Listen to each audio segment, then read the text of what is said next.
Hello बच्चों, let's see this question. इस question में आप लोगों से कहा गया है what are interstitial compounds, why are such compounds well known for transition metal. यानी इंटरस्टिशियल कंपाउंड क्या होते हैं और यहाँ पर जो हम लोगों के पास बहुत सारे कंपाउंड है उनको ट्रांजिशन मेटल की फॉर्म में आप इंटरस्टिशियल कंपाउंड कैसे कह सकते हैं। तो अगर मैं यहाँ पर आप लोगों से बात करूँ कि इंटरस्टिशियल कंपाउंड कुछ नहीं होते हैं, जो आप लोगों की मेटेलिक स्ट्रक्चर होती है उस मेटेलिक स्ट्रक्चर के अंदर कुछ नॉन मेटल के कंपाउंड्स जैसे कुछ छोटे मॉलिक्यूल जैसे नाइट्रोजन, कार्बन, हाइड्रोजन, ये क्या हो जाते हैं बेटा, उस क्रिस्टल लैटिस में आकर ट्रैप्ड हो जाते हैं और उस क्रिस्टलाइन लैटिस को हम क्या बोल देते हैं बेटा, इंटरस्टिशियल कंपाउंड बोल देते हैं।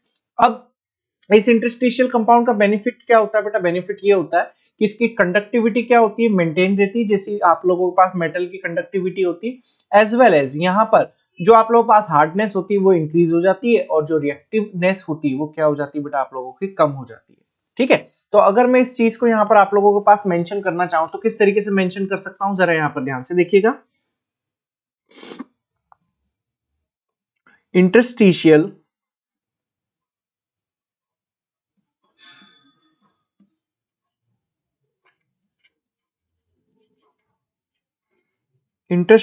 compounds are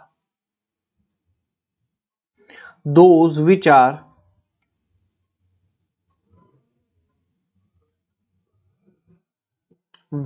formed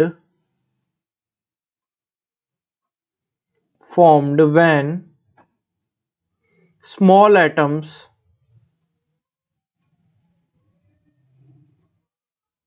like hydrogen, nitrogen, carbon are trapped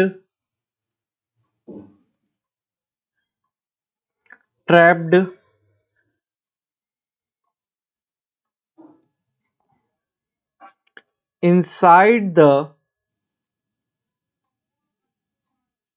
crystal lattice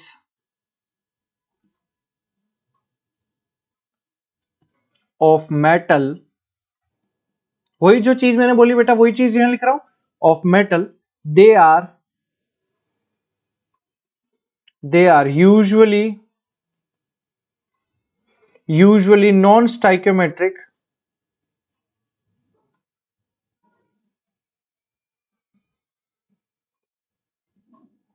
non-stoichiometric ठीक है, non stoichiometric and are neither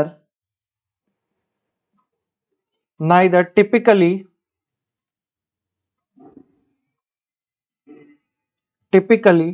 ionic nor covalent. यानी ये ना तो आयनिक कंपाउंड की फॉर्म में होंगे ना ही ये कोवेलेंट कंपाउंड की फॉर्म में होंगे, typically ionic nor covalent.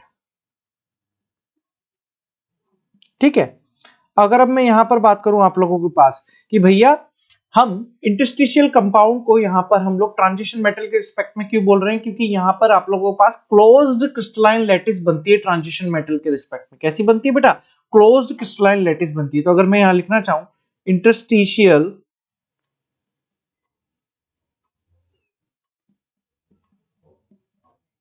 interstitial compounds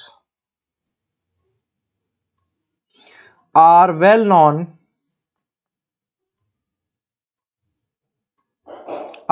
known for transition compounds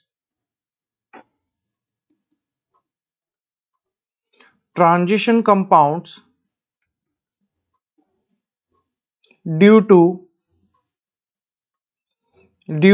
its closed crystalline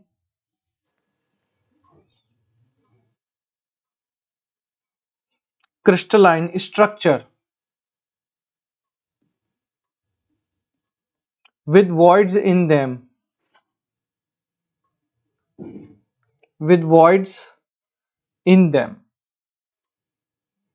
ठीक बच्चों, ये था आप लोगों के पास आपके क्वेश्चन का आंसर और मैं उम्मीद करूंगा कि आप लोग बहुत ही बेहतरीन तरीके से बेटा इस आंसर के साथ कनेक्ट कर पा रहे होंगे। So all the very best बच्चों।